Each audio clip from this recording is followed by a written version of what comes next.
Spectre, what's going on, my dude? How you doing today? Great. I'm doing great. How are you? Honestly, I'm getting ready to get on those mighty wings tonight. Because at the end of the day, that song is made by Sheep Trick, and you know what else is a Sheep Trick? Tacking the power of Juju's. What's going on, bros? Time to put on your bros tinted glasses, and she did take a deep dive into Tacking the power of Juju. See what it is? Sheep Trick, Cheap Trick, Mighty Wings. Let's go. Oh,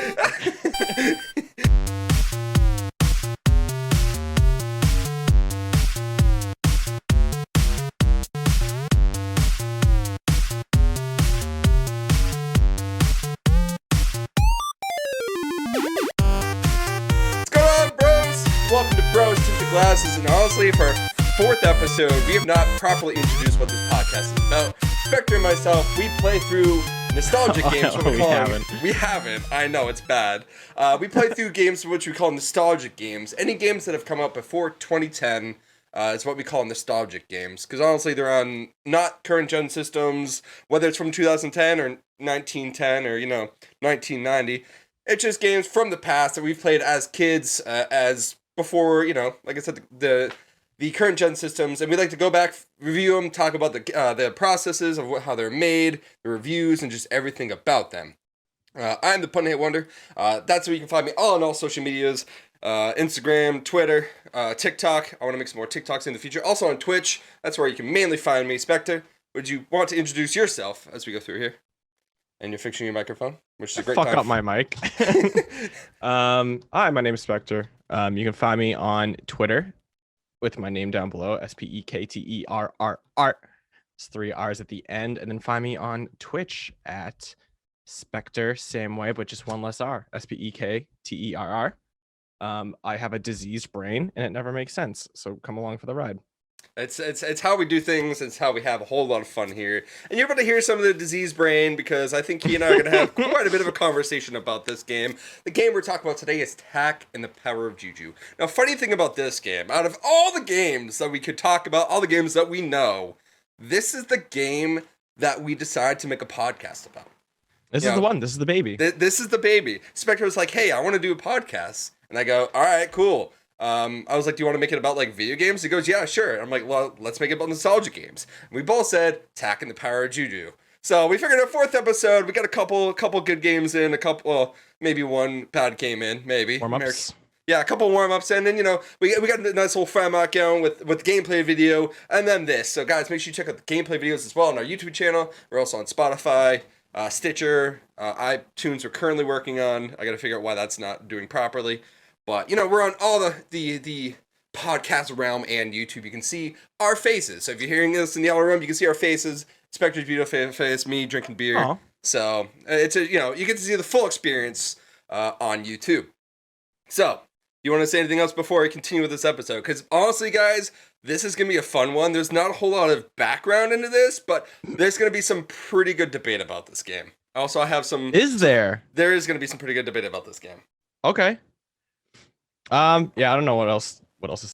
Also, guys, I'm gonna go back and talk about the 3 previous games because we want to get into the speed running of these games as we go through. So I do have a Tack pulled up. I'll bring up Simpsons Hit and Run, Mary Kate and Ashley Sweet 16 Legendary Drive, which I don't think you can speed run that game, and Pokemon Snap. So we'll talk about that at the end with our speed running section. Tack and the Power of Juju. It released on October 15th, 2003. Now, you got to put into the mindset, 2003 is what, 18 years ago? So it can officially get its license. Yeah, no, seriously. So camera, can we... Thank you. 2003. It was developed by Avalanche Studios, published by THQ, and produced by Nickelodeon. Now, I have no idea who Avalanche Studios was, and I had to do some research on it.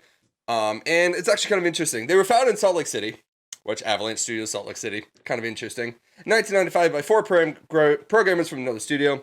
That lasted for about 10 years before Walt Disney acquired them in 2005. They're known for some of the Mortal Kombat knockoffs, the Rampage games on the N64. Also the Rugrats games on the N64, Scavenger Hunt and Rugrats in Paris the movie. Do you know any of either of those 2 games? Rugrats games? No, I didn't play them. I had both those growing up. Might be a little mini topics I might do for a DLC if we need to, because they're yikes. And then the bad? Disney Infinity series. Oh, they're bad.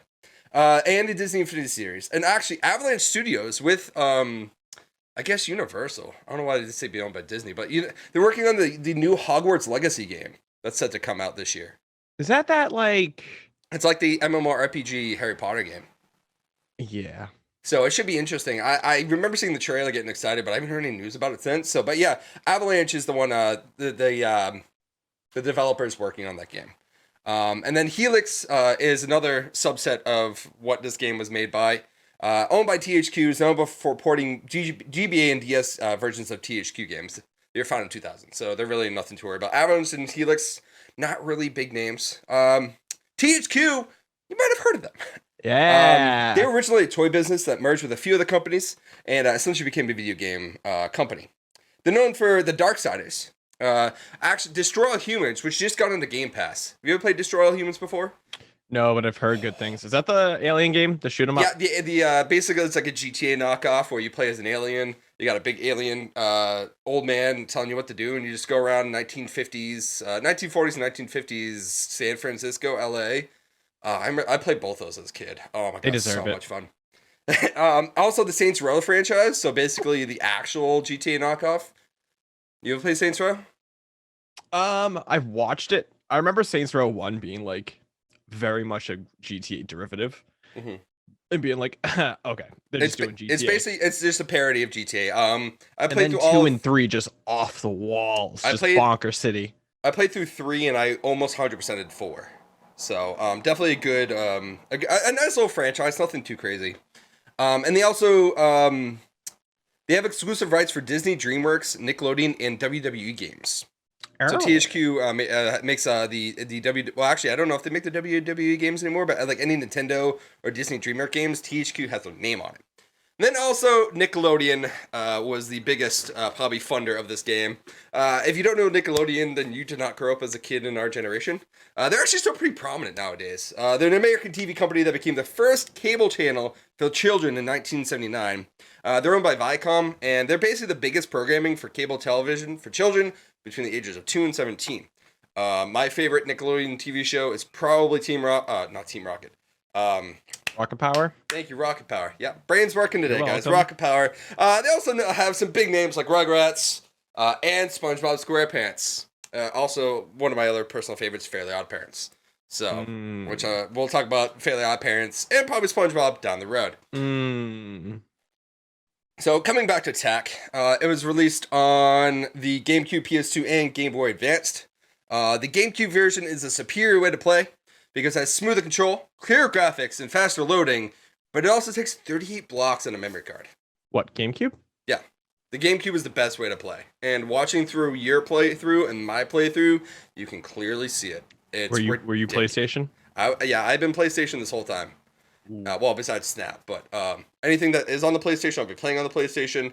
And watching between the two, which you can see in our gameplay video, yours looks so much better. It's just phenomenal. Like the big difference between the two is just insane. We'll be talking about the camera control here in a little bit too, because that is. Mine was upscaled. Doesn't matter. No, it's fine. Like it's still you can definitely still see there's a big difference nonetheless. Okay. Surprisingly enough, Attack the Power of Juju sold less than 1 million copies on all systems. Garbage. Shit numbers. Where the fuck were you guys? As we mentioned, I played in the PS2, played in the GameCube. So I like to go into the development process of these games, and unfortunately, there was really nothing noteworthy to talk about with this. So instead, I want to talk about some of the TV show. Did you ever watch any of the TV show as a kid growing up? No. It came out it started in 2001. It lasted 2 seasons. I went back the other day and watched the first episode, or attempted to. I found it on Dailymotion. I watched the first 5 minutes, and they brought back very little of the original voice acting cast, Tak and Jabalba. Not the original voice actors, but they brought back Locke. He's also the voice actor for Kronk as well. I can't remember. Oh, they brought him back? I mean, they brought him back for the TV show. Isn't he the most important, though? Yeah, honestly, yeah. He's such a dumbass. Other than that, it was really well designed. Like, the animation style was really nice. Just, the plot was really dumb. It was just, I got through 5 minutes. I couldn't get through any more longer. I was not drunk enough for it. So, Something about that, you know. Let's see. Anything else before we get into the plot of the game? Let's see. So I have the original manual here. I also have it written down, but I have the original manual, which actually came with a Nick Gamer magazine. So it talks about the secrets revealed of it exposes the secrets of your favorite Nick games. It's actually interesting to look through. I can post stuff on Discord. Have you had this the whole time? Yeah. What? Yep. I didn't tell you because it was interesting. Are you fucking kidding me? The best part about it is, it goes into TAC 2, the Staff of Dreams, which TAC actually had 3 games. Honestly, my nickname. It talks about the SpongeBob SquarePants movie and the video game that came with it. And then my favorite part, it talks also about Jimmy Neutron Attack of the Twonkies, which I know we'll be talking about that later.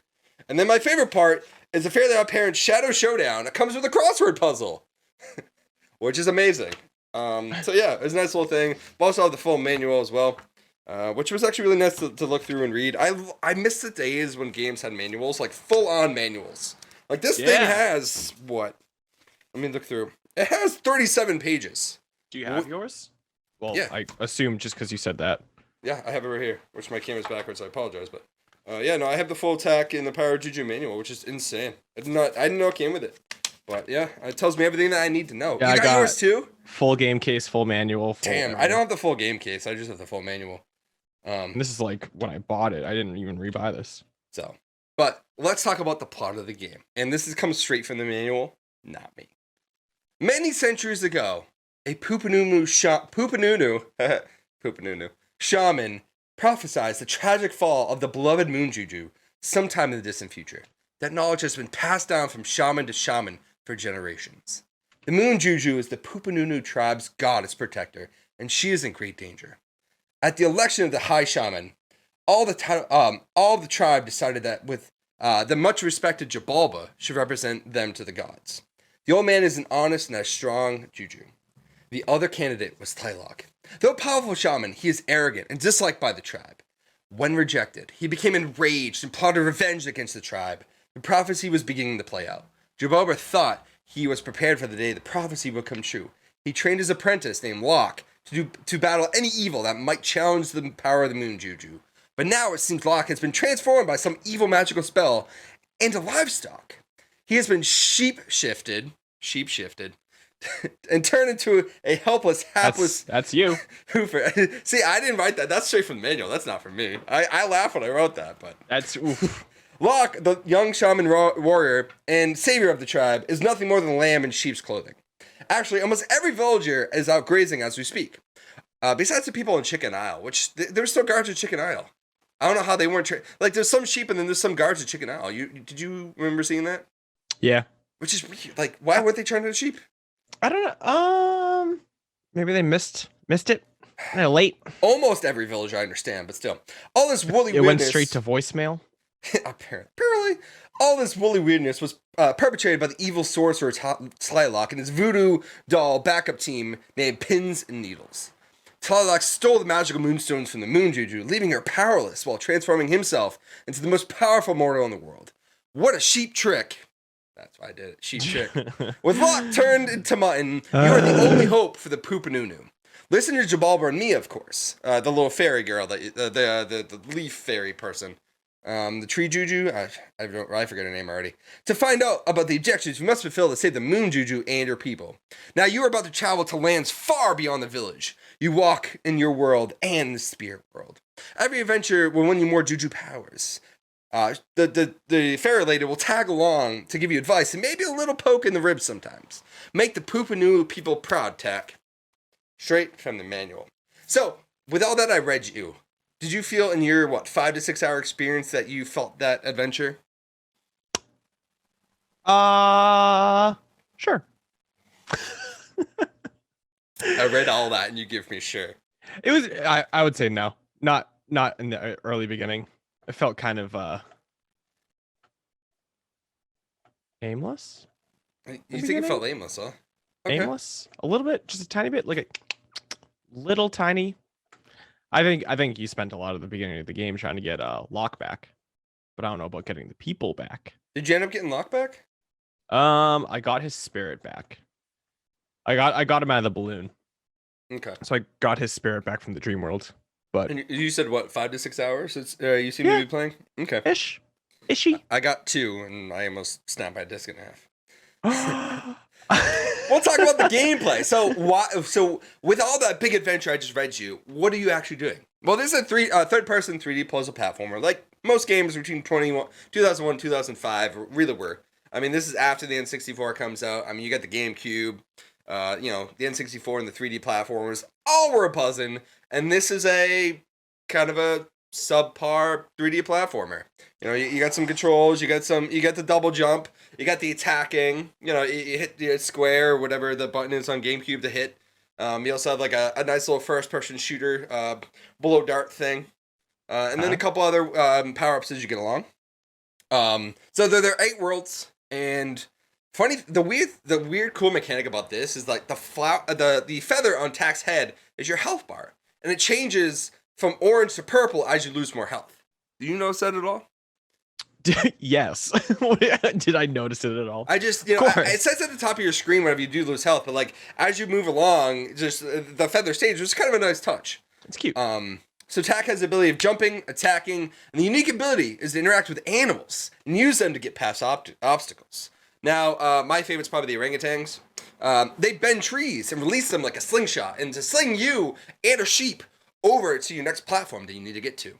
Rhinos can be guided and hit with a club, which you can experiment with them. That's a funny bit I had in the YouTube video. You can guide them to smash obstacles. Monkeys can throw coconuts at the nearest target when provoked. aka you throw something at them, you shoot a little something at them. Emus can be ridden and have a larger jump than Tack. Then sheep can be placed on treadmills to open doors and lifts, and you can also put a sheep over your head and be a little sneaky boy James Bond to get past guards at Chicken Isle and probably other areas. Anything about that at all? Honestly, the monkeys are the best. You're being sheepish over there. I want to make sure you get your words in. I mean, lot to say. It's a cool game, but I will say monkeys are the best, and you're wrong if you disagree. Okay, Orangutans, whatever. Like the tree is fine. You're just going somewhere else though, and the timing of it sucks. Ball sack. Well, also like the fact that like the leaf kind of goes into the ground too. You're not really sure if you're on the leaf or you're like on the ground. So if you fling up and you miss the leaf, you have to sit there and wait for the orangutan to bring the tree back down. You're like, okay, what's cool? What's going on here? Like, yeah. And you have to wait for it like you're at a fucking deli counter. It's stupid and it's bullshit. I wish you could trigger it a little bit. Like, you didn't get to the dream world, did you? No. The dream world has orangutans in it, but they only exist when you're in the dream world. Or whatever, when you're fucking, I don't know the names, but there's like a portal that when you're in the dream world, you get sucked into it and then you can see spirits or whatever. And one of the spirits are orangutans. So to get to the other spot, you have to get launched by an orangutan. And it's so aggravating when you're activated and you're in the dream world and you're sitting there waiting for it. And then the timer goes up and he disappears. Do you want to talk about the dream world a little bit? And I look like an asshat. Because you can hear the leaf go, and it just goes whoosh, but he's already gone. And you have to do it again. Can you talk about the Dream World a little bit? I don't remember it from playing back as a kid. Dream World, so it's like a dream world. So it's just like an altered plane that like it has like more platforming stuff, and basically what you have to do, I think it's like where the Jujus live. That makes sense. Is that? I mean, I'm sure. I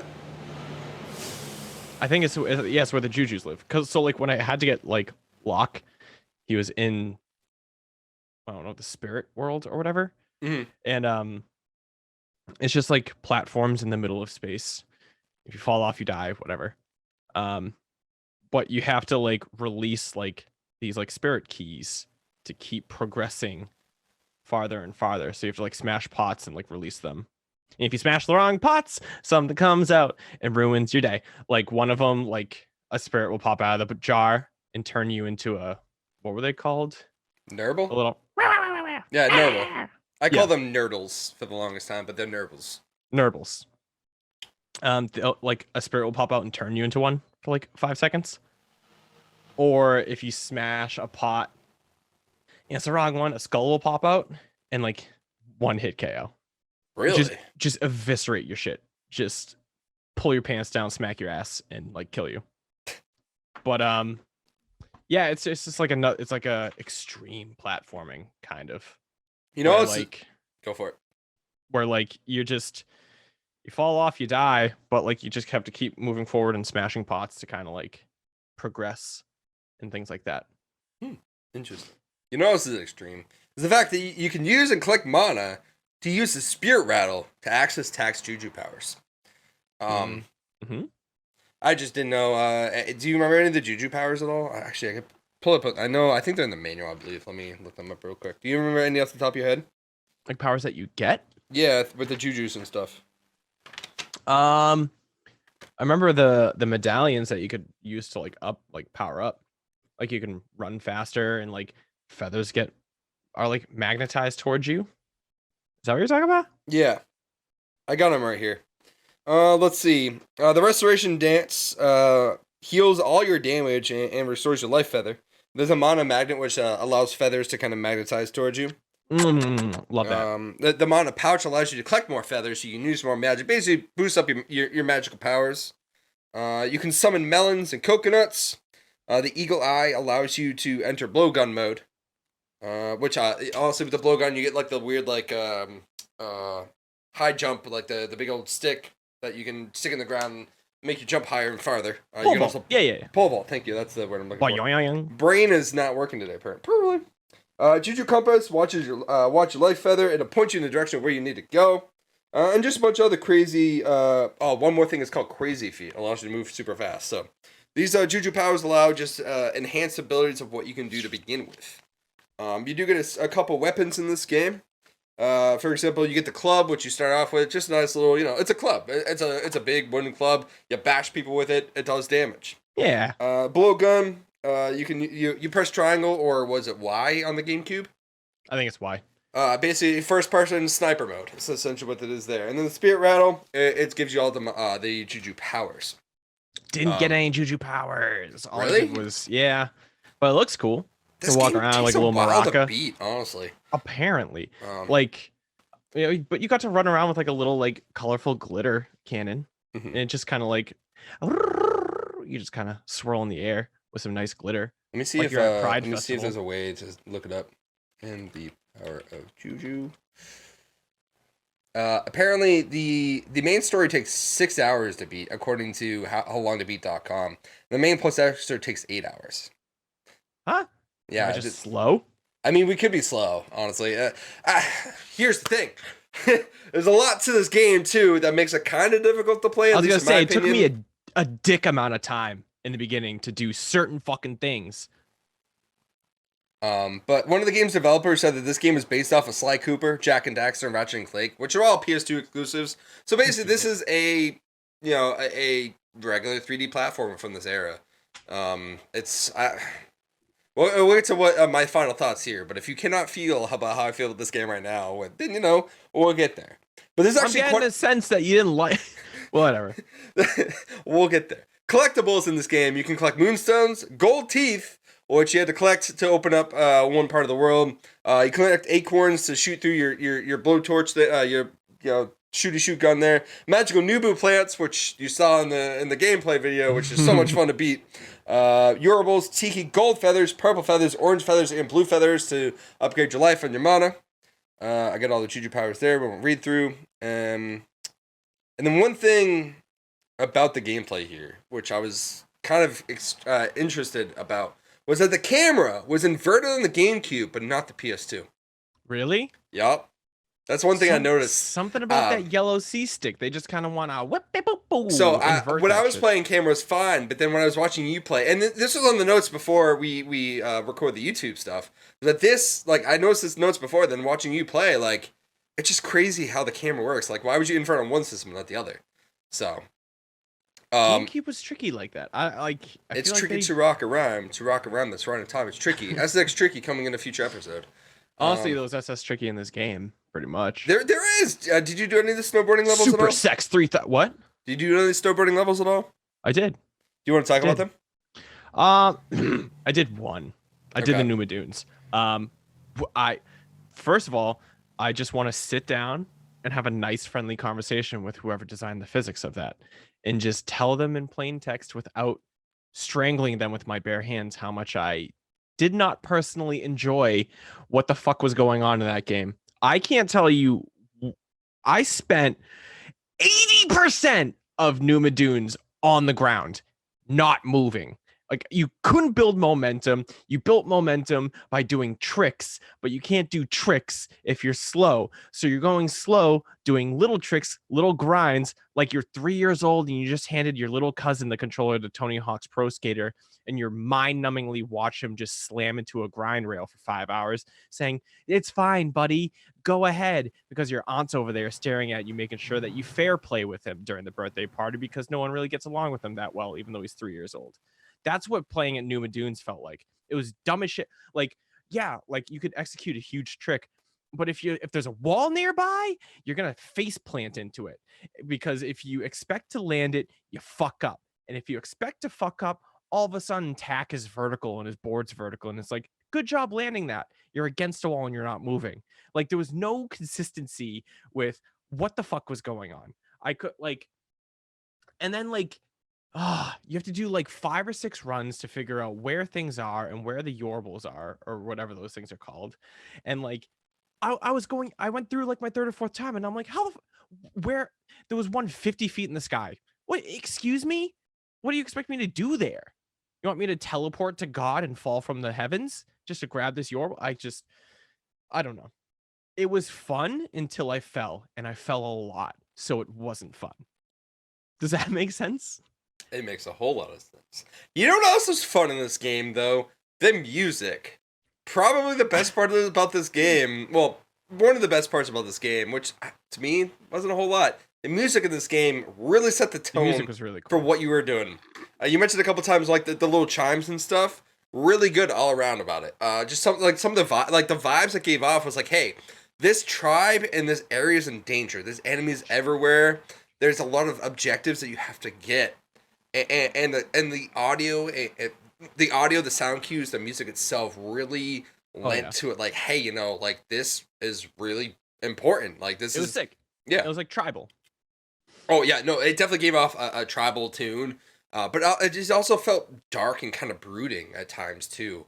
You know, you're sitting there like, hey, you know, Tak. Look at Tak's lovable nose and his crazy eyeshadow. Just Tak seems like a lovable character. Jabulba, big ass nose, old guy, way too big. Really, dude, his forehead. What's that guy doing? He had like a 7 head, not a 4 head. That's insane. His nose is massive. Seriously, like, you know those like older gentlemen, like say 40s and 50s, have been drinking their whole life, and their nose is like blown up and bulbous and red. Yeah, like that's kind of like what his nose was like. It was like just the people I see in my restaurant at 3 p.m. that have on their like 5th Bud Light. It's huge. It was Jabulbous. We're not sponsored, but could be sponsored by Bud Light. Hit us up. The official beer of being drunk at 3 p.m. with a huge nose. Also, the official beer of beer pong and other drinking games. Bud Light. Yeah. Do you not drink Bud Light with drinking games and stuff? I mean, either that or Busch Light for me. Oh, disgusting! Love yourself. My God, Christ. Do you not know me by now? Come on. Fair enough. Fair enough. You know, I mean, if you're looking for a podcast about self-love, you should go somewhere else. As I'm not pouring a beer at 3:55 in the afternoon. Yeah, I finished my Baja Blast, so I'm kind of out. Also, Taco Bell sponsor me. Jesus Christ. No, Taco Bell, not sponsored, but could be sponsored by Taco Bell and Bud Light. Hit us up. Maybe Audible or Honey, that'd be cool too. But you know, either way, the graphics weren't too bad. The cutscenes were basically out of the Nickelodeon TV show. The opening cutscene where you're kind of breaking the fourth wall. So basically, you play as a Juju following Tak on his journeys to make sure he stays safe, make sure everything's good to go. And the way this game opens with Jabulba kind of addressing you in your little box and just addressing you as a Juju really hit differently. Like, that's probably my favorite part about the game was the opening cutscene. He's like, hey, you're a Juju, you're a magical, powerful spirit.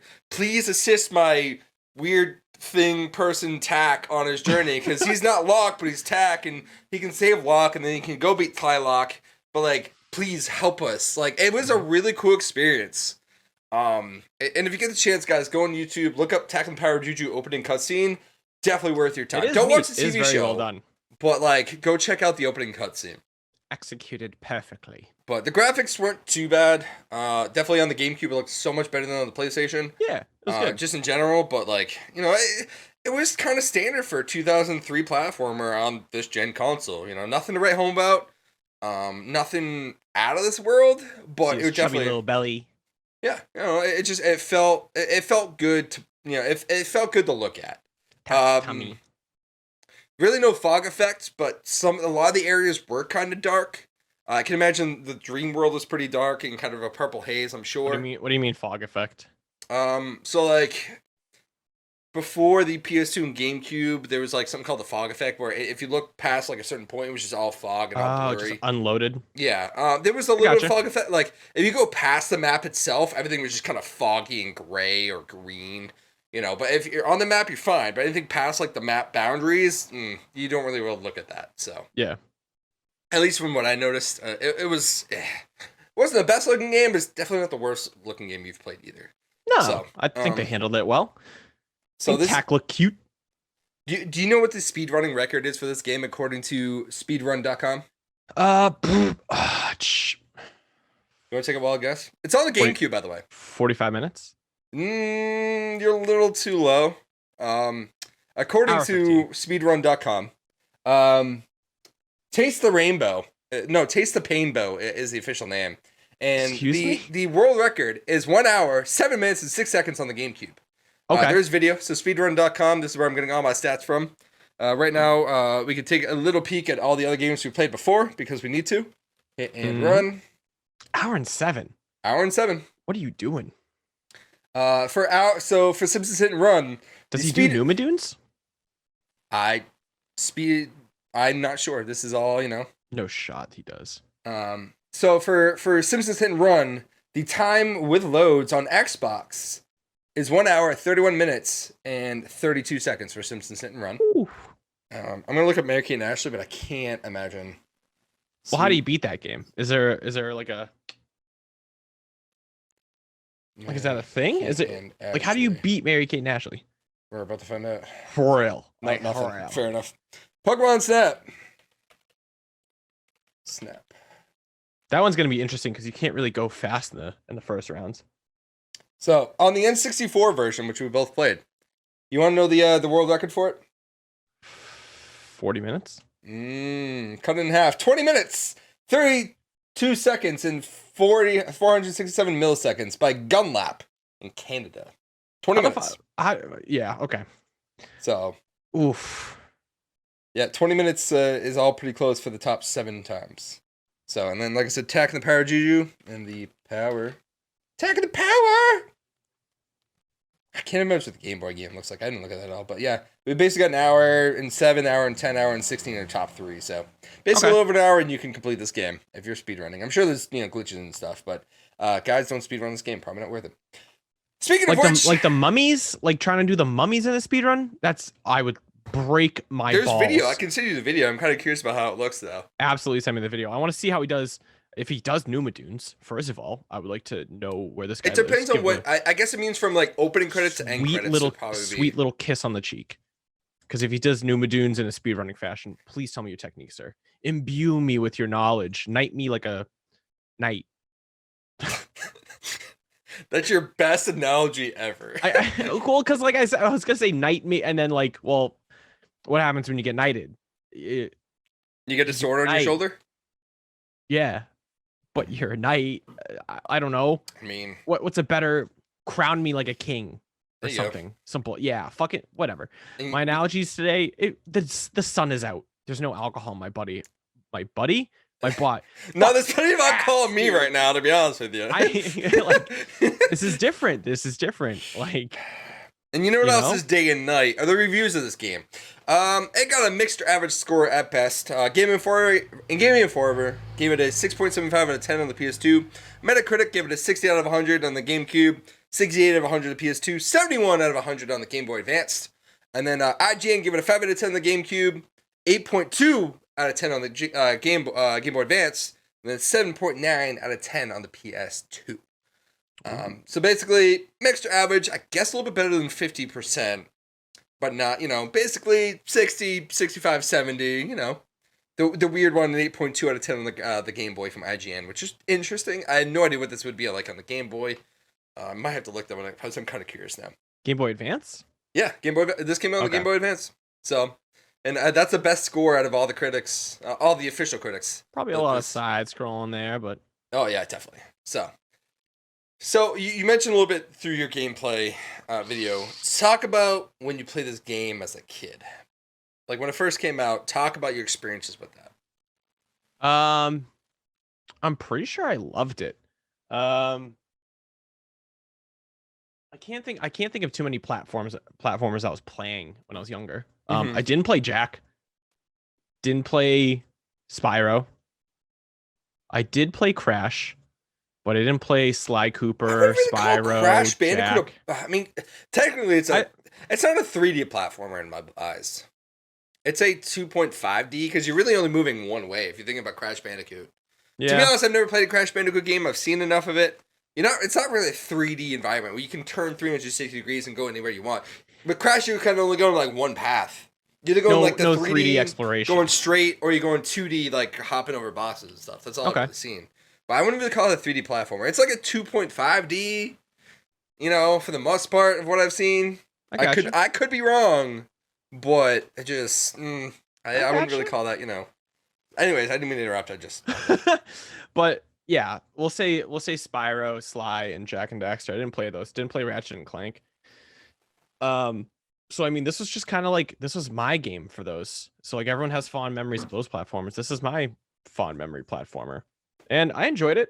I thought it was funny, and I played a lot. I think I owned all 3 games. I think I had TAC 2 and I had TAC 3. Mm-hmm. So I really did stick with it, and I really did love it as a kid. This was like my big platformer. Besides Mario Sunshine, but yeah, different.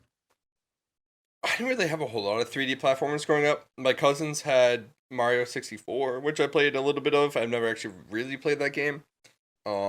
This was probably, unfortunately, this is my big 3D platformer. This is probably my most well-known 3D platformer. I don't know what my parents were smoking at the time. Who knows? Could be a lot. It was 2003. Let's see. I was 11 at the time. My younger brother was 8, and my older sister was 14. So between this American National Sweet 16 lesson to drive, probably a lot of Captain Morgan's, a lot of brandy. That's what my mom's known for. So probably. If you grew up on Mary Kate and Tagging the Power of Juju, I think that there is definitely like a DCF case that you could file if you want to. I think you could go back and like file civil lawsuits for child and I remember beating this game. I don't remember anything about the ending, but I do remember actually sticking through with this game and beating it. I beat it too. It was just like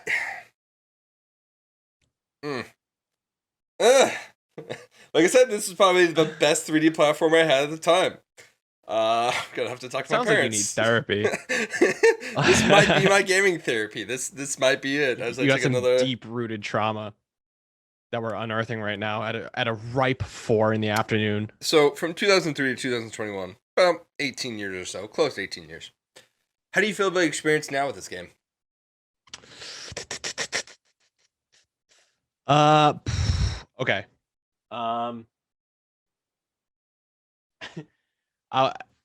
I like this game. I still like this game. I think I had fun streaming it. I will say, little rosy tinge to my memories because I was going through and I was like, oh, I got these plants are so monotonous in their task, and it's just the same thing each time. Go here, do this, beat that, grab it, and go. And then it was like, okay, grab this. I'm like, okay, sick. And they're like, and get 100 Yorbles. And I'm like, all right, it's a collection task. Like, okay, here we go. Get these and get that. So like, I booted the game up. I was like, oh fuck yeah, I remember this game. And then like I started doing objectives, and I was like, level design and objective design kind of lackluster. Kind of. I will say the most exciting, the coolest thing was the mummies, trying to guide the mummies back to the tomb. I think that was Okay. like one of the most fun objectives that I was doing. But as far as plants and yorbles, I was like, come on, we can do better than this. So Like, I'm just making sure for the record you state you enjoyed your experience in 2021 with this game. yeah. I'm just making sure it's on record. Yeah, I did. I felt that there was some things left to be desired as far as intricacies and maybe expanding on kind of drawn out ideas, but I enjoyed it. Yeah. Goku, put some earbuds on. You can't hear this. This game is garbage. This game has been garbage. This game is garbage. This game will always be garbage. Why? The camera is terrible. Okay. It has the weird tail effect where it has to follow you on your backside every single time. It's not a free control camera. You can't look at Tak's face without it immediately going to your backside every single time. You can't see the let me finish. You can't see the cute little the purple makeup you have in your fucking face. You can't see his cute little fucking nose or his beer gut at the age of 9.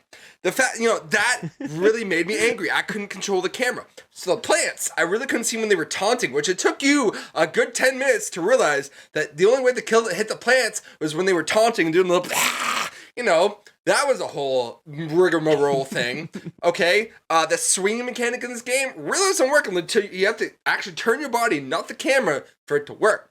The camera really made me angry. So I played this game for about 2 hours. You'll see in the YouTube video that I have a little rage meter that I'm going to slowly add throughout my experience of the game. I did not enjoy my time here. The fact that this was the best 3D platformer I had as a kid speaks volumes of my gaming history and why I want to do this podcast. I want to learn a lot about the games of the past. I want to learn a lot about the shit that I missed because I had this American National 316 License to Drive. And a couple other, I had some good games, don't get me wrong, but I had this, and this is not good. This is bad. This is probably one of the worst 3D platformers that you can play. Whoa! This is a little better than Bubsy 3D. A little better. What? You gotta look up Bubsy 3D. I will send you a YouTube video of what Bubsy 3D is about. This is a little better than that. This is on the bottom tier of 3D platformers. Holy shit! Like this is not good at all. The best thing about this game is the opening cutscene with Jabalba. Jabalba is a good character. Tak is a good character. The Jujus are like the environment is a good environment. I like the story. I like where this is going.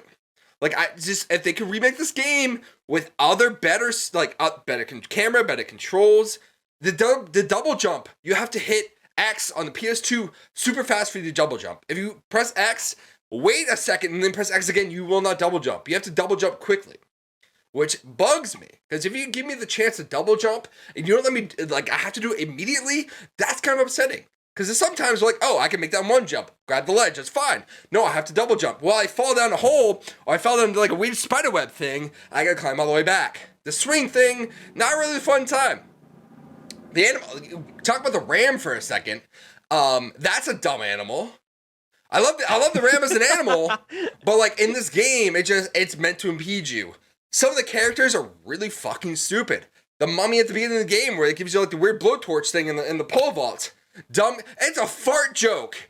It's a literal fart joke of, hey, I'm old. I came out of a tomb here. You don't take you take his literal arm. That's my farting arm. You can't take that pole vault. You just take it. You don't even fight him. The plants, dumb mechanic. I glitched on those vines on the flowers way too many times. Like I was legit. Like the vine would come around over and over again. I would just jump. I would die. The game would cut into black screen as I'm still jumping from the vines. That terrible you had to kill 9 of them, 3 in each area. Which, by the way, it would not tell you where to go. Once the moon Juju, or once the little like fairy Juju, the grass Juju or whatever, sends you to another area, Once it gets to an area, the green marker stops where to find you. You have to find her. So let's say you're platforming. You're doing a little hop, hop, skip, tip, jump, jump, tack thing. You fall or you get misrouted. You don't know where to go. You have to find the glowing green orb, which is really not all that glowing, in this area of green and brown. You can't find it. This game is garbage. This is the first game that I realized, like, I had a shitty gaming childhood. I missed out on a lot of good stuff, and I played this instead. Oof. And I hate to say it. I do. Like I said, I was really excited to play this game. I was so excited. I talked to my brother about this, and he's like, yeah, Attack of the Power Juju. I was so excited. And this, not good at all. Wow. And watching you play, you were so happy. You're like, oh, inverted camera. That's cool. Or not really. You're like, all right, cool, inverted camera. Other than that, great experience. You look like you're having fun. You were trying to figure out the mechanics. You had a great time. Me, I didn't have fun at all. I want to go back. I want to go back and I want to beat this game. Weirdly enough, I want to beat this game. I want to double down and want to beat this game, and I'll stream it too.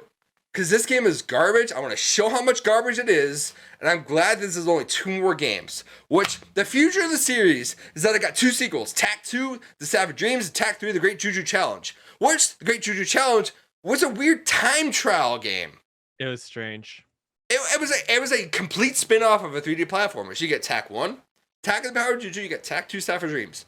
3D platformers. Then you have a weird Tak 3 spin-off. Attack the Tide and Tasmanian Tiger. You get Tak 1, 2, and 3, all the 3D platformers. Tak 4 as a 2D platformer. Why would you do that? You got a formula that quote-unquote works. Why would you fix what isn't broken, quote-unquote? You don't do that. You don't do that. Also, the TV show, I need to correct myself. The TV show was a big highlight. Airing on Nickelodeon from August 2007 to January 2009, consisting of 1 season of 26 episodes. Don't look it up. Don't watch it. It's on Dailymotion. You can find all 26 episodes. That's the only place I could find it. It's not on HBO Plus where Nickelodeon's at. It's not there. So you can only find it pirated or illegally. Don't watch it. Just don't do it. It's not a good time. For nostalgia reasons, and for us learning that we've learned a lot in the past 18 years or so, that's fine. But other than that, not worth your time. Woo. The TV show and this game. I don't know if Tak 2 Staff of Dreams got any better. I'm down to check that out. Hopefully it did. But as of right now, there's nothing Tak related. And I will tack that up on a corkboard of things to let die. God damn. That's what I'm here for. Brutal. So, Tell us are you ready to feel. rate this game? Yeah, I mean, fuck it. Here we go. All right. So, grading system, guys. If you haven't been here, this is your first episode. This is our 4th one. So, grading system, we have a system 1 to 5 stars. Visual / graphics, Becky, what would you rate this game? Visual graphics. Yep, 1 out of 5.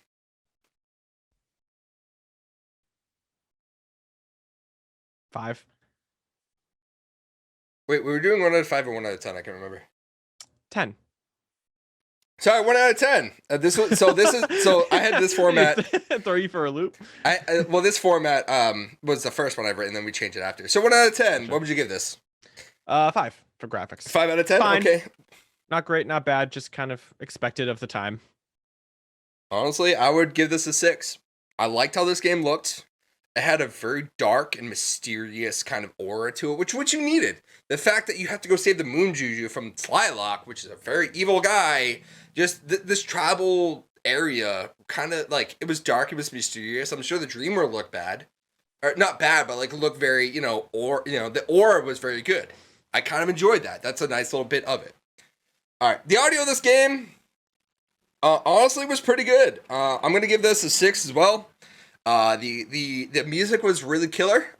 Tak's quips, his little, it just all the little one-liner catchphrases that he had got very old very quick. He said "owned" at one point in time, and I was like, dude, Ooh. 2003, different time. Gotcha. Yeah. He said boom shakalaka. Really? Leave that in NBA hang time, please. We don't need that here. Yeah, I don't even think that was like good back then. No, it wasn't. It was old. It came out in NBA Hang Time. After that, like, you don't really need that here. So, but other than that, like, some of the audio and stuff was good. But you know, some of the it just, you know, it gave a nice little aura. You know, I'm gonna give this a 7 for audio. I gave a nice little tone. I gave a nice little aura. Kind of really set the ambiance of what you needed for this game. So audio, what do you think, Specky? As far as I think I think eight's too high. I was like thinking about 8, but I think eight's a little too high. I think 7's appropriate. Do you want to go like 7.5? You can do a half rating if you want. Nah. 7? Nah, Okay. I don't want to dive into halves. I think 7's good. Yeah, dialogue is a little timed. But the music is really good. The only issue is that there's not enough of it. Like there's I think they like just kind of like use a few and like yeah, just that tribal like doom doom doom doom doom doom doom doom like good stuff, and then like the boss battles are tense with the plants and like that boss battle music really hit differently. Yeah, some of the best boss music I've heard. It's cool as shit. Down. Like from this era, let me be real. Some of the boss music these days really good, but like from days back then, this boss music like it kicked up a lot, and you felt like this is either a mini boss or a big boss. It was tense as dick, dude. Speaking of which, sorry, I don't want to mean to interrupt, but what'd you think of the so after the 9 plants that you got? How was the Tlilac battle with pins and needles after that? Do you remember that at all? Yeah, it was easy. I was like, what am I supposed to do? And then I'm just supposed to throw stuff at them. It was like dodgeball. It was sick. So that's right into my gameplay. I didn't even save. Like I got there, I was like, boss battle done. Turning it off. So I was like, I'm good with these plants. The plants got me. So yeah, no, I was just curious about that boss battle. I didn't mean they were up. No, it's good. It's a good boss battle. You just kind of have to like pick stuff up and then throw them at them. Fair enough. I was just curious. And it was funny because like the little things made your head big, and they got so big that it exploded, and that's how you're supposed to beat them. You beat them before your head exploded. Interesting. Their head explode. Speaking of gameplay, what would you rate this gameplay out of 10?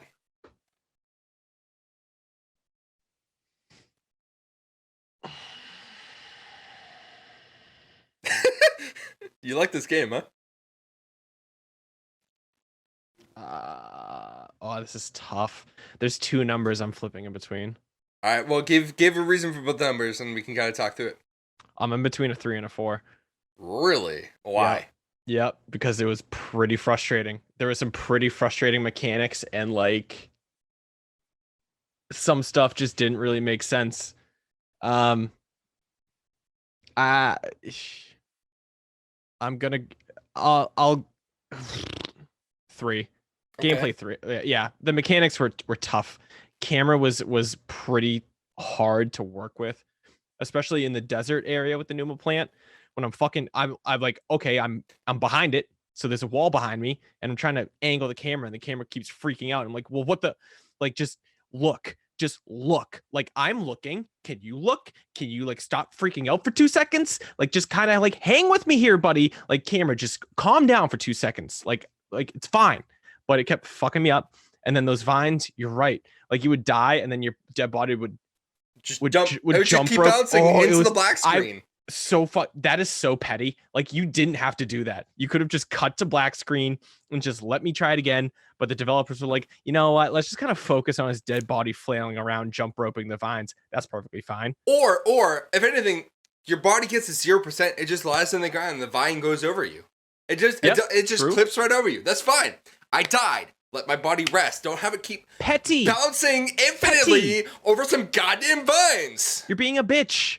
Like, why would you develop that? You coded that. You said you like this game. There's audios of you saying you like this game. I'm just making sure. Yeah, that you're reminded. Enjoy this game, but I'm just saying that some of this gameplay shit, like some of the mechanics, like the vines, were a little wonky, and the double jump. You're right. What the fuck is with that double jump? Because there were times where I tried to double jump and I died because it would only let me single jump, and then Nuba Dunes were a little weird.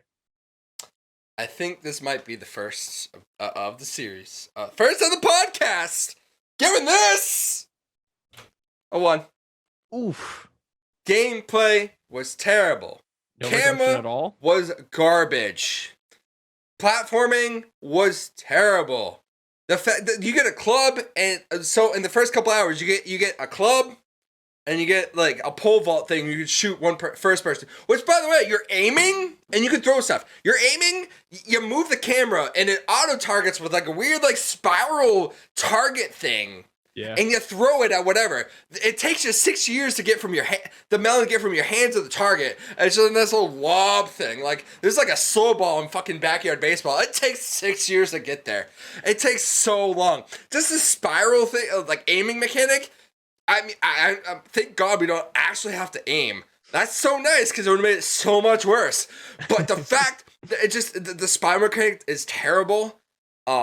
Just the fact that everything looks glitchy and like with the orangutans and the leaves, if you're not on the leaf, you can be on the leaf but not on the leaf. If you're not on the leaf, it'll fling the leaf over, but you're not going anywhere. Like have that shit even and level. If it's not even level, then like just. The redeeming stuff for me for gameplay stuff is that the animals are a cute mechanic. It's great. The rhino works well. I love the orangutan. The monkeys are great. If you hit it, you run. You hit the monkey, you run away. It'll throw it at whatever animal it needs to run through, which is nice. Never dealt with the emus, and then whatever else is going on. The sheep. The sheep are cool, but like that's the only redeeming part. This is, you know what else is intoxicating is nostalgia. The nostalgia factor on this game for me. That was a really good segue. Come on, give me that to me. Yeah. Come on, I'm trying to get back to the main feed. Like, pretty good.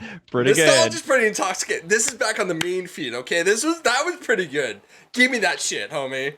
I'm giving you that shit. Thank you. I'm working on my segues. It's been good. The nostalgia factor in this game for me, I remember this game a lot. Like I said, this is the game that Spectre and I started this podcast over. Everything about this podcast started with Attack of the Power of Juju. And honestly, this is probably going to be our best episode for a little while until we find another game that we kind of probably disagree on, because we've had some good conversations. And we'll have some other good conversations in our final thoughts.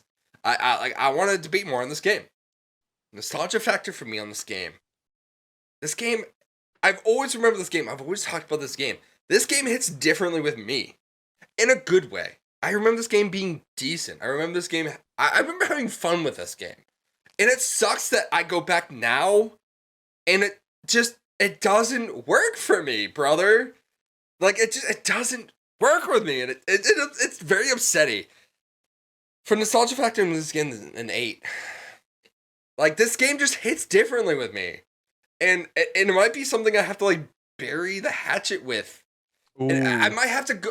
Honestly, like I said, I want to go back and I want to try playing this game more. I honestly want to beat this game as a 28, 29-year-old dude and see if this game as a man. I want to beat this game as a man and see if I have the power of Juju to beat this game. I don't know if I do, but I want to see it. Yeah. So for nostalgia factor for me, I'm giving this an 8 because this game has always stuck around with me. And why, I don't know, but it has. So what do you mean by nostalgia factor? So you're in 2003. I didn't really do nostalgia factor correctly, but like basically you're in 2000. Okay, you're in 2000. You're in two. Even for me back in 2003. So basically, nostalgia factor is we're going back to 2003 when this game came out. When we first played this game, as I was 11 years old. I love this game. This was a great time. I enjoy this game. I enjoy the story. Everything about this game I enjoyed as a kid.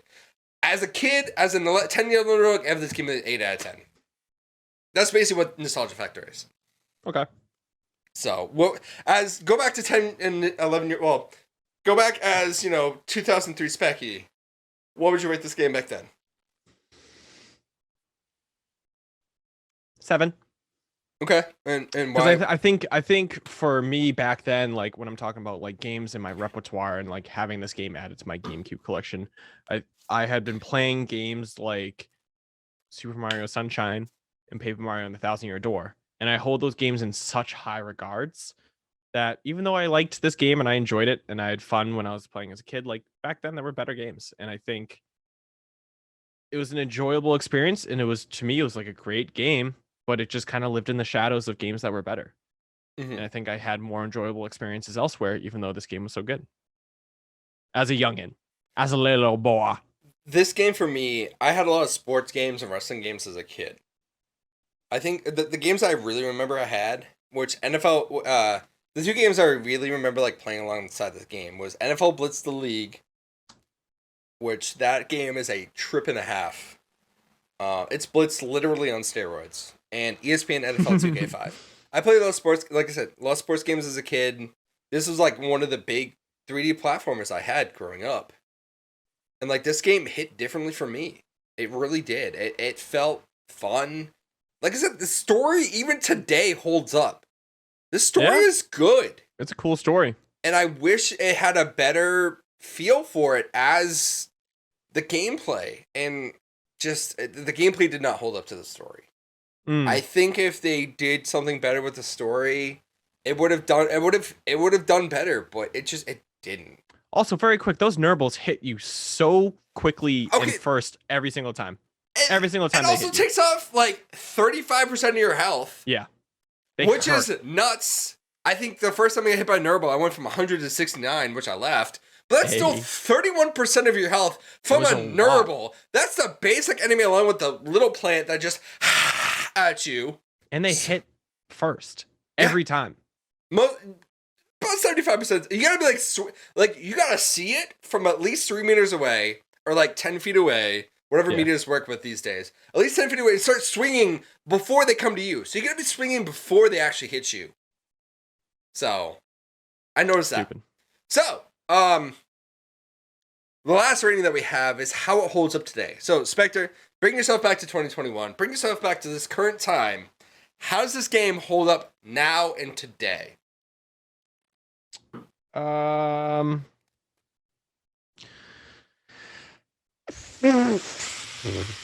don't know if it does that much. I playing it, for the YouTube recording and on stream. How did you feel? An overall honest rating. Everything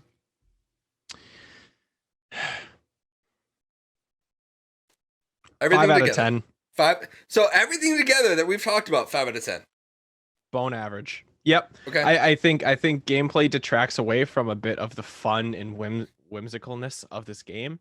I think there's some frustrating aspects that don't need to be frustrating, but it's still an enjoyable game with like a fun story and good animation, good design, good music. Some of the objectives leave a little creative wonder. Like, I think some of them are just kind of a little collect these and beat the same enemy 9 times to collect their thing. Like, I think it's good. It's middle of the road. Great music, kind of like fun story, but its detractors keep it from a game that you should play now, I would say. I think it's a game that hit or miss. Like, I think if you don't have a history with this game, it's not worth coming back to. You know what's kind of funny is I just did figure out your averages. You give this a 5, 7, and 3 in our first 3 categories, which is an average of 5. So you basically hit it on the dot of how you felt. Yeah. I did not enjoy my experience with this game. I didn't. I legit felt myself raging with the plants, with just kind of feeling how with how this game felt. I felt like I was raging a bit, and that's the last thing I want to do with a game that I want to go back and play. Hey, I raged for, I don't even know, Cloudy would have to tell you, an hour maybe, trying to beat a Lionel in Breath of the Wild. But I guess that's more mechanics of like trying to learn it. With Breath of the Wild, that's rewarding to beat a Lionel. That's one of like the that's so like one of the bosses of the game. So with much ejaculate. With the flowers in this game, you have to beat 9 before you can actually move on to the first boss battle. And I raged over 9 mini bosses before I could get to the actual first boss battle of the game. I raged over that. The Mario 3 stage. Get a hit in every 3 times. Kind of, sorta. It felt. I loved this game as a kid. Don't get me wrong, but today it doesn't hold up to anything. Don't go back and watch this game. check out our Well, gameplay watch video. us, yeah. I was getting to that. Go back and watch our gameplay video of how we felt about the game actually playing it. Go back and maybe check out the first couple minutes on Daily Motion of the TV show. It's not worth it. But overall, this game, this series, like, the story is great. It really is a good time.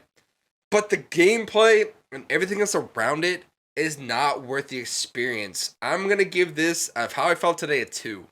Ooh. I did not enjoy it. The camera, like, the first time I was able to control the camera, I moved my right joystick, and I felt regret. I felt like I was immediately like, oh crap, I shouldn't have done this, or what am I doing? And even the tutorial stage of like, hey, this is how orangutans work, this is how monkeys work, this is how you throw stuff. The tutorial little level felt like a chore. And that's the last thing you want from a game in general. Like, we play video games to have fun. We play video games to escape. You don't want to be doing chores in video games unless it's House Flipper. I love House Flipper. That's an actual chore in a game. But for a 3D platformer about a story about trying to save a tribal village and their moon Juju from weird evil shaman, you don't want to be doing chores. And you mentioned before with the objectives, it felt like chores, did it not? A little bit, yep. It felt... I hate it. I hate me saying this now.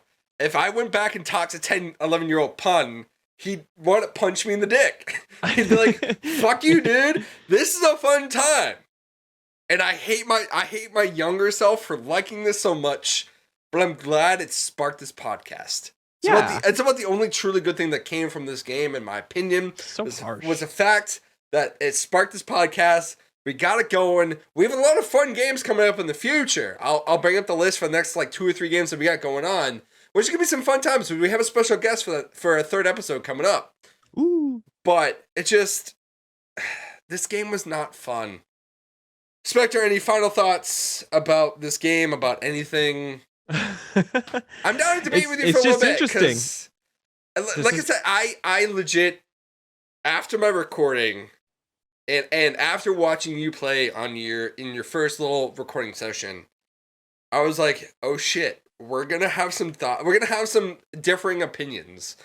And I feel bad. Because like I said, we bonded over this game. I remember talking, maybe it was in Boston, about tackling the power of Juju, and you got so excited. We both got excited. And it's how it sparked the podcast. It's how it sparked this medium that we're on, and everything about this, and the fact that, like, I don't know if I hate it, but I strongly dislike this. This is not what I want from a game, and it irks me so. And I'm glad that you enjoyed the experience. Don't get me wrong, I'm glad you enjoyed it. I want to go back and I want to play this game. I will stream this game. I will stream this game. Sometime next week, the week of May 22nd? No, 24th. May 24th. I will stream this game. Whew. It hit the wrong way for me. And it just hurt. It hurt me. And it sucks. I don't want to feel this way about a game that I love so much. But like I said, I knew this was going to be like a bit of a butting heads, and I'm kind of curious about how you felt about what I felt about the game.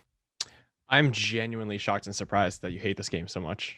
I kind of thought you'd come in and be like, "Hey, not as great as I remember," but just intense vitriol. It's just quite confusing. But do you see where I'm coming from, though? I do. I can see why you feel this way about this game, but hey, I mean, isn't that the whole point of why we're doing this? Yeah, no, I'm glad that we found a game that you and I kind of really differ on. The first couple games we've kind of felt the same on. Hit and Run was a fun time. That was a good adventure. That was a good game. Mary-Kate Ashley, that was a game. Suck my ass. That was a game that was played. Pokemon Snap, we both enjoyed. And I've seen stuff in the new Pokemon Snap. Looks like a fun time. I don't want to play that. Honestly, it looks like a chore. Too much money. Right now, yes, it's going to be $60 till the end of time. But like honestly, the game looks really nice. Just the fact that you have to play, each level like 3 or 4 times to see different experiences with Pokemon. Kind of a boring way to do it. But like this game is the first game that we've really kind of differed on. Yeah. And honestly, I'm shocked as this one. Very, very interesting. Um, Very interesting development. I want to go back. I want to play this again. I really do. Like I said, I want to go back. I want to play this again. I want to give this an honest to goodness An shot. abusive relationship. It feels wrong for me to say what I've been saying, but at the same time, like, this is legit honest opinion of me. Like, the graphics were good. The cutscenes looked like it was from the TV show. Looked like Nickelodeon legit made that in the development studio. The audio was even better. The music was great. The boss battle was great. Mm-hmm. Tax quips were, 3D platformers in that time. It's like Gex, Gex and all his, trapped in Boy George's pants and whatnot, all that jazz. But just when it comes to the gameplay, the camera control, and just like what you have to do to actually play the game, it's one thing to have visual and audio, like graphics and audio is one thing, which you need that in a game. But for you to actually play the game and to be that bad speaks volumes of what you actually did for this game. Like you set up the setting. You made it perfect. And then you throw that at us for gameplay? What are you doing, THQ? What are you doing, Nickelodeon? Avalanche. This was an avalanche of a freaking game. Put me at the bottom of the mountain. Put me in a pile of snow and make me suffocate in my own cold, dead body. That's what we did to me, Avalanche. What are you doing? Yeah, anything else? I loved this game. And the fact that it did me so wrong, in my opinion, it did me wrong. I feel like I pulled a U today. I was the one all emotional and crap today. This is how divorces work. You fall out of love. Guys, this is a good 4-episode podcast. But I see where you come from as well. Like, this game, I give this game a lot of shit, but I did not enjoy my experience. But I see where you're coming from in that, like, this is an average platformer. This is what you get in 2003 on this gen of consoles. Yep. The story's good. The gameplay is at best. And I'm sure at the end it's rewarding to where you save the Moon Juju, you beat Slylock, you save Locke and all the other villagers from being turned into sheep. Like, I'm sure it's rewarding enough to be worth the playthrough. But it's a lot to ask of someone to play on a PS2 nowadays compared to what we have now. It's just so much to kind of go back to. Do you feel like now, as we finish this episode, right now, out of all we've talked about, could you go back right now and honestly say that you could go back and beat this game? Yeah. Really? Yeah, I could go and beat this game. Why? Because I'm a completionist. But I think I forgot how the game ended, and I've put enough time into it now where I think I could get through it. I don't know. No, I'm legit curious because like I said, I want to go back. I want to play this game again. I will stream this game next week. I'm just so as you're hearing this on Saturday or Thursday for the Patreons, I'll play this game in less than 7 days' time. I'll be playing this next week on my Twitch channel. From where, I have to go back to so basically where I ended was right that first battle with Tylock and Pins and Needles. So I have to get back there, and then I will stream that. I will next week. I guarantee it. But I want to make sure that it seemed worth it to you. Yeah. I think I'm invested in the story at this point. You want to go and save the Moon Juju and save the people of the Poopa people, which that makes me laugh every time. She's cute. YouTube, check it out. She's in my background. Like she's absolutely gorgeous for a PS2 GameCube model. She looks great. She looks great. It's got a nice animation style and everything. I was just curious. Like, it just look at that waist. Anaconda don't want unless cinched. You got buns, hun. I mean, probably some fat hands though. God damn. I mean, talk about an anaconda. What you do with those hands, bitch? Any other final thoughts about anything that you want? We've talked about today, or anything you want to talk about with our lovely audience? I'm good. I love how you were the calm one today, and I was the one who led the storm. Hey, you had some things to say. You and I both feel stronger about this game. Like I Yes. said, this is what started the podcast. This is what we bonded over. And the fact that I just hate it. It's fun. This is the episode that I've been looking for. Like, I want a game for us to like disagree over, which I believe next time. Let me look this over. I believe next time for our game. Let me look this up. Yes, the next game that we're playing is Grand Theft Auto Vice City. That's the next game we're playing. And then after that is Goof Troop on the end of the Super Nintendo, with our special guest Drunk Rat.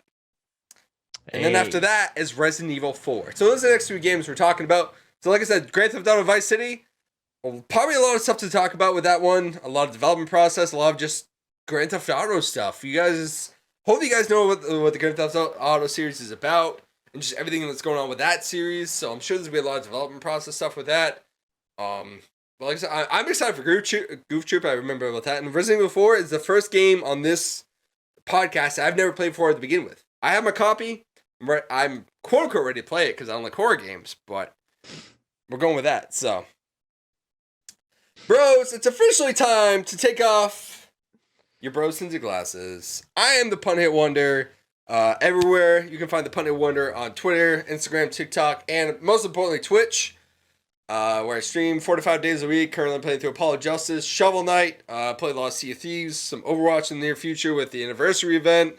And just a bunch of other random games. I'm a variety streamer, and I put the V in variety. I don't know what that means, but that's what I'm doing. I'm also doing shiny hunting this week. Well, actually, I just did it with Mercoletta, but I stream with a lot of different other streamers, including Spectre himself, every now and again when he can. But that is who I am, Spectre. That's me. I'm Spectre. You can find me on Twitch, SPEKTERR. Variety streamer. I'm doing a lot of Breath of the Wild right now. Nice chill stream to come hang out on Tuesday, Wednesday nights. And if I'm not playing Breath of the Wild, I'm usually doing research for the podcast. So you can find some nostalgia games on there. You can also find me on Twitter with one more R at the end of that. So it's SPEKTERRR. And I'm funny as shit. Come hang out. Be my friend. Love you. So, and until next time, we will catch you later.